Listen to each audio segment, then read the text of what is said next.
Halo teman-teman, perkenalkan saya Rima Apriliana dengan NIM C11 2021 02400. Di sini saya akan menjadi seorang interpreter atau penerjemah lisan dari video YouTube dengan channel TED Talk dengan judul Grit: The Power of Patience and Perseverance. Oke, langsung aja.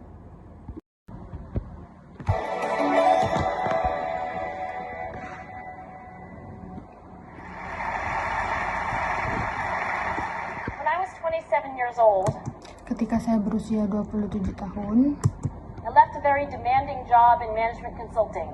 saya meninggalkan pekerjaan saya yang sangat menuntut dalam bidang konsultasi manajemen, For a job that was even more demanding, bahkan untuk pekerjaan yang lebih menuntut saya, teaching. mengajar. I went to teach 7th graders math in the New York City public schools. Saya mengajar matematika di kelas 7 sekolah negeri di New York. And like any teacher, I made quizzes and tests. Seperti guru lainnya, saya membuat kuis dan tes. I gave out homework assignments. Saya memberikan pekerjaan rumah. When the work came back, I calculated grades. Dan saat mengumpulkan tugas, saya menghitung nilainya. What struck me was that IQ was not the only difference Yang mengejutkannya adalah IQ bukanlah satu-satunya perbedaan between my best and my worst students. antara siswa yang terbaik dan tidak. Some of my strongest performers did not have stratospheric IQ scores. Beberapa siswa yang berprestasi tidak memiliki nilai IQ yang tinggi. Some of my smartest kids weren't doing so well. Dan beberapa anak yang pandai melakukannya dengan baik. And that got me thinking. Dan itu membuat saya berpikir, Kind of things you need to learn in 7th grade math. Sure, there jenis pelajaran yang dibutuhkan dalam pelajaran matematika kelas 7. are hard. Tentu saja itu sulit. Ratios, decimals, the area of a parallel. Rasio, desimal, dan jajar genjang. But these concepts are not impossible. Tapi konsep ini bukan tidak mungkin, And I was firmly convinced dan saya sangat yakin that every one of my students could learn the material setiap siswa saya dapat mempelajari materi if they worked hard and long enough. jika mereka bekerja lebih keras dan lama. After several more years of teaching, Setelah beberapa tahun mengajar, I came to the conclusion that what we need in education saya menyimpulkan bahwa yang dibutuhkan dalam pendidikan is a much better understanding of students and adalah pemahaman yang lebih baik terhadap siswa, learning from a motivational perspective, from a psychological perspective. Dan pembelajaran perspektif motivasi dari perspektif psikologi. In education, the one thing we know how to measure best is IQ.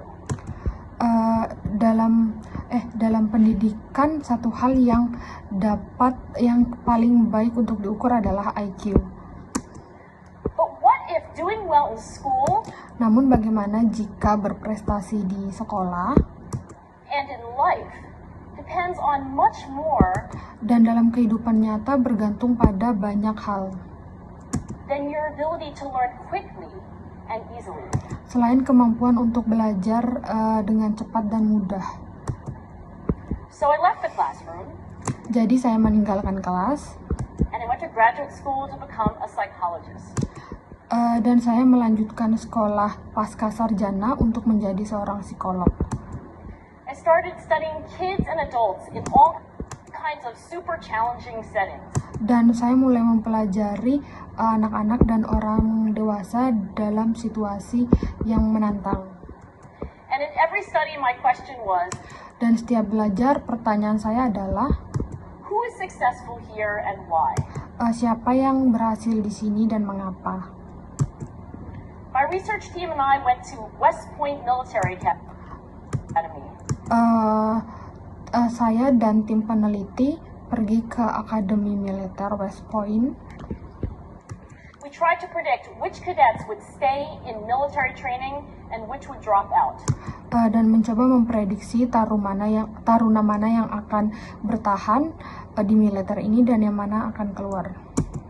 We went to the National Spelling Bee Kami pergi ke National Spelling Bee and tried to predict which children dan mencoba memprediksi anak-anak mana would advance farthest in competition. yang akan melaju paling jauh dalam kompetisi. We studied rookie teachers working in really tough neighborhoods. Dan kami mempelajari guru-guru pemula yang bekerja di lingkungan yang cukup sulit, Asking which teachers are still going to be here in teaching by the end of the school year. dan menanyakan guru mana yang masih akan tetap mengajar di sini pada akhir tahun ajaran. And of those, who will be the most effective Dan siapa yang akan menjadi guru yang paling and efektif improving learning outcomes for their students. dan meningkatkan hasil belajar bagi murid-murid mereka. We partnered with private companies asking which Kami bermitra dengan perusahaan swasta of these salespeople is going to keep their jobs. dan bertanya siapa di antara penjual yang akan mempertahankan pekerjaan mereka Who's going to earn the most money? dan siapa yang akan menghasilkan lebih banyak uang. In all those very different contexts, Dalam semua konteks yang berbeda, one characteristic emerged as a significant predictor of success.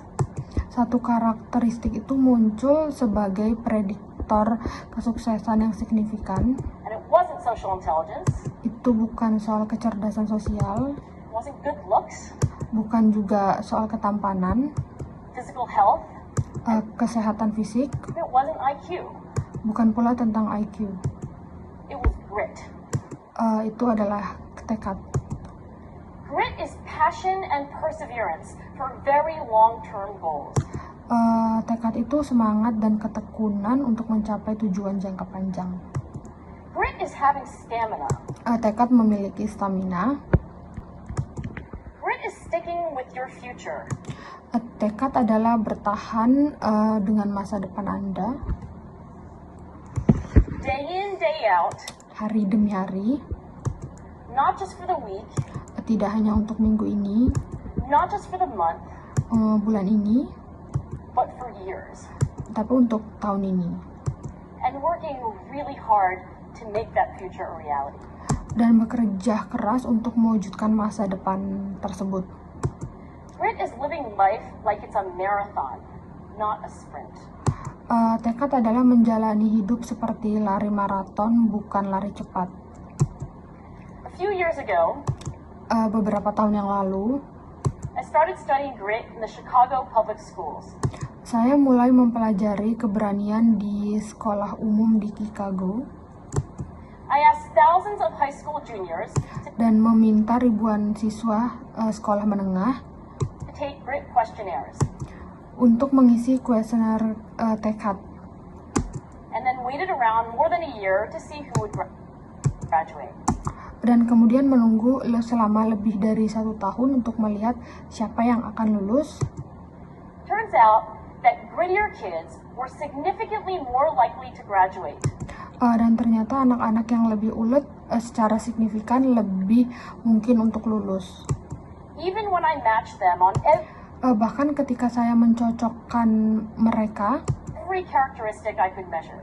dengan setiap karakteristik yang dapat saya ukur, Things like family income, seperti pendapatan keluarga, standardized achievement test scores, nilai tes prestasi standar, even how safe kids felt when they were at school. bahkan seberapa aman anak-anak merasa bahkan seberapa aman anak-anak merasa ketika mereka berada di sekolah. So it's not just at West Point or the National Spelling Bee that grit Jadi itu bukan hanya di West Point atau di National Spelling Bee tekad itu penting. matters, it's also in school, Hal ini juga berlaku di sekolah, especially for kids at risk for dropping out. terutama bagi anak-anak yang beresiko keluar dari sekolah. To me, the most shocking thing about grit Bagi saya hal yang paling mengejutkan tentang tekad is how little we know. adalah seberapa sedikitnya yang kita tahu. Baik, itu saja yang dapat saya terjemahkan secara lisan. Terima kasih telah menonton.